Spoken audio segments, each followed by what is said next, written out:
Deep in the wilderness of Washington, a manhunt has been unfolding for over a year. A father accused of murdering his 3 little daughters. And now, bones have been found. But their origin is still under forensic testing. Is Travis Decker still alive? Or did the forest swallow his secret forever? The story of Travis Decker is one of those cases that grips the entire nation. Because it is not just about crime, it is about betrayal. About trust shattered in the most unimaginable way, and about a man who may be hiding in plain sight, or may already be gone. Travis Caleb Decker was 33 years old, originally from Pewaukee, Wisconsin. A veteran of the United States Army, he had served his country but carried home the invisible wounds of war. Diagnosed with borderline personality disorder and post-traumatic stress disorder, he struggled to balance life after the military, work, and fatherhood. In the months before the murders, he was even living out of his white 2017 GMC Sierra truck. To outsiders, he looked like an ordinary man trying to rebuild. But beneath that surface, his life was falling apart. In May of 2025, Travis and his ex-wife Whitney were locked in a bitter custody battle. They had 3 daughters together, 9-year-old Paityn, 8-year-old Evelyn, and 5-year-old Olivia. These little girls were described by everyone who knew them as joyful, bright, and full of life. They loved their pets, they loved to play outside, and they were the center of Whitney's world. But they were also caught in the storm of their parents' failing relationship. Whitney had raised concerns about Travis's mental health and his instability. Still, on May 30th, the court order was clear. Travis had the right to take his daughters for a scheduled visit. That Friday evening, he picked them up. And that was the last time anyone saw them alive. When he did not return the girls to their mother as agreed, Whitney immediately reported them missing. She knew something was wrong. But what she didn't know, what no one could have imagined, was that by the time she made that call, her 3 little girls were already gone. For 2 days, there were desperate searches. Flyers went up. Police issued alerts.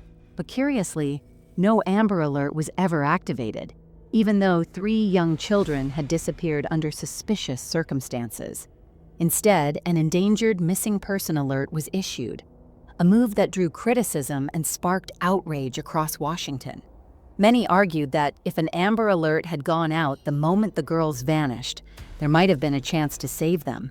These unanswered questions would haunt the case as it unfolded. On June 2nd, investigators made a chilling discovery. In Chelan County, Washington, near Rock Island Campground in the rugged forests outside Leavenworth, police found an abandoned white 2017 GMC Sierra. It was Travis Decker's truck. Inside and around it, investigators found disturbing clues: blood, duct tape, zip ties, and plastic bags. Not far from the truck, they discovered the bodies of Paityn, Evelyn, and Olivia. Each child had been bound with zip ties. Plastic bags had been placed over their heads. The autopsy would later confirm the cause of death as asphyxiation. The brutality of the crime sent shockwaves across the country. What kind of father could do this, and why? But in the middle of that horror was another terrifying fact. Travis himself was gone.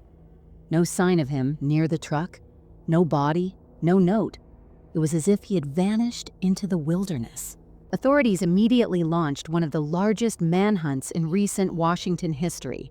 The Chelan County Sheriff's Office, the FBI, U.S. Marshals, and even National Guard units poured into the dense forest. Helicopters circled overhead. Cadaver dogs swept the ground. Drones scanned from above. Agents in tactical gear searched through ravines, caves, and riverbanks. More than 100 law enforcement personnel spread out across the rugged terrain, battling steep cliffs, dense underbrush, and unpredictable weather. Travis Decker, they believed, had 2 possible fates. Either he had fled and was living off the land, something he had the skills to do thanks to his wilderness survival training, or he had taken his own life somewhere deep in the woods, leaving only his daughters as a final act of destruction. The investigation revealed disturbing details. Travis had been making internet searches in the days before the murders. He looked up how to relocate to Canada. He searched for survival tactics. He studied border crossings. These searches suggested he had been planning something, possibly even a permanent disappearance. His DNA was found on the zip ties and plastic bags used to kill the girls. His blood was found on the truck's tailgate. Every piece of evidence pointed directly at him.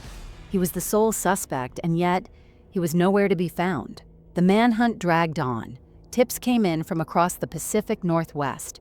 Some claimed to have seen him in small towns. Others reported a man resembling him at truck stops, campsites, or along back roads. Each lead was investigated, but none were confirmed. Travis seemed to be a ghost, always one step ahead or already buried beneath the soil of the forest. Whitney, his ex-wife and the mother of the 3 girls, was left shattered. In interviews, she described the agony of knowing her children had died at the hands of the man they should have been safest with. She also began to push for change, supporting a petition called Whitney's Law, which sought to reform how Amber Alerts are issued in Washington. That petition is still pending before lawmakers, as Whitney continues her fight to make sure no other parent goes through what she endured. Weeks turned into months, and months into a year. The case faded from headlines, but in Washington state, the hunt never stopped. Then, in late August of 2025, a new discovery reignited the mystery. During a 2-day, 247-acre grid search near Rock Island Campground, the same place where Travis's truck had been found, investigators uncovered bones. Those remains were immediately sent to Central Washington University for forensic testing. As of now, authorities have not confirmed if the bones are even human, let alone connected to Travis Decker. What is certain is that more searches are already scheduled for September, with campground and trail closures expected to remain in place until results come back. If the bones belong to Travis, the case may finally close, confirming he died in the same wilderness where he ended his daughters' lives. But if they do not, then the hunt for him continues, and the possibility remains that he is still out there, surviving in the shadows, waiting, watching. This uncertainty has kept the community on edge, as people wonder whether a dangerous man still roams free, or whether the forest itself has hidden the last piece of his story. The reward for information leading to Decker's capture remains at $20,000. Flyers still circulate. His photo is still plastered on wanted posters, but no confirmed sighting has ever placed him anywhere since June 2, 2025. For the people of Washington, the story of Travis Decker is not just about one man and one horrific crime. It is about trust broken at the deepest level. It is about children who never got the chance to grow up. It is about a mother's fight for justice and a system that may have failed her daughters in their most critical hour. It is about a wilderness that may be hiding answers, or may be keeping its secrets forever. And it is about the haunting question that hangs in the air to this day. Is Travis Decker still alive, or will the DNA tests prove that the forest already swallowed him whole? Until those bones are identified, until there is closure, the question will remain unanswered. But one fact will never change. On May 30th, 2025, 3 little girls trusted their father, and on that day, their lives were stolen from them. The wilderness of Washington is vast, unpredictable, and unforgiving. Somewhere out there, perhaps, lies the truth about what happened to Travis Decker. But for now, the only truth we know is the horror of what he left behind. And so the story pauses, not with justice, not with closure, but with waiting. Waiting for DNA, waiting for answers, waiting for the silence of the forest to finally speak.